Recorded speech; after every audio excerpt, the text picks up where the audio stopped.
चेतना सिर्फ एक मनुष्य तक सीमित नहीं रहती। जब इसकी बारिश होती है तो सब इसमें नहाते हैं। जब कभी मनुष्य जाति की समस्याएं या उनके दुख एक घर, गांव या देश की सीमा तक सीमित नहीं रहते, तो ऐसी समस्याओं के हल के लिए परमात्मा मनुष्य को सामूहिक चेतना या कलेक्टिव कॉन्शियसनेस प्रदान करते हैं, ताकि मनुष्यता मिलकर उस समस्या का अंत कर सके और उस चेतना से एक नई दुनिया की बुनियाद रख सके, इस व्यवस्था को सुरक्षित और प्रगतिशील रखने के लिए। 5000 साल पहले यह पूरब में कृष्णा कॉन्शियसनेस कहलाई और पश्चिम में मोजेस कॉन्शियसनेस के नाम से जानी गई, जब इंसान ने भगवान को समझने का तरीका ही बदल दिया। 2000 साल पहले यूरोप में क्राइस्ट, रोमन, ग्रीक और दक्षिण में मायंस और एज़टेक जैसी सामूहिक चेतनाएं रही, जिन्होंने इस जीवन के रहस्यों को अलग अलग तरीके से समझाने की कोशिश करी।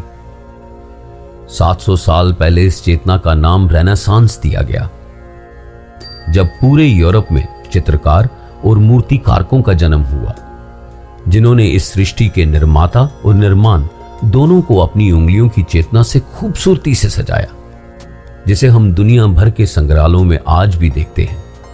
400 साल पहले मनुष्य की बुद्धि ने नौ विज्ञान या नेविगेशन की चेतना को पाया और देशों की दूरी को खत्म किया।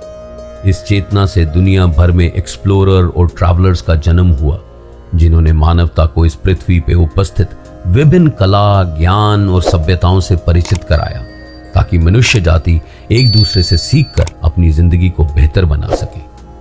सेंट पीटर रशिया से, कोलंबस इटली से, वास्को डी गामा पोर्चुगाल से और हजारों जो उनके साथ उस समय में थे, इस चेतना के उदाहरण हैं।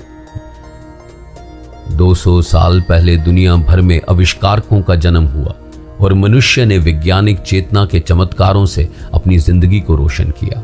80 साल पहले इस चेतना ने इंसान को गुलामी और आजादी का फर्क समझाया और इस दुनिया में सिर्फ हिंदुस्तान ही नहीं बल्कि 25 से ज्यादा देश विदेशी आक्रमणकारियों से आजाद हुए। 40 साल पहले इस चेतना ने दुनिया को औरतों को महान नेता बनते हुए देखा। शेख हसीना, मार्गरेट थैचर, इंदिरा गांधी, बेनजीर भुट्टो, चंद्रिका कुमारी टुंगा इसी चेतना की देन रहे। इंडस्ट्रियलाइजेशन, रोबोटिक्स, नैनो टेक्नोलॉजी इस ग्लोबल या सार्वत्रिक चेतना के दूसरे कुछ उदाहरण हैं।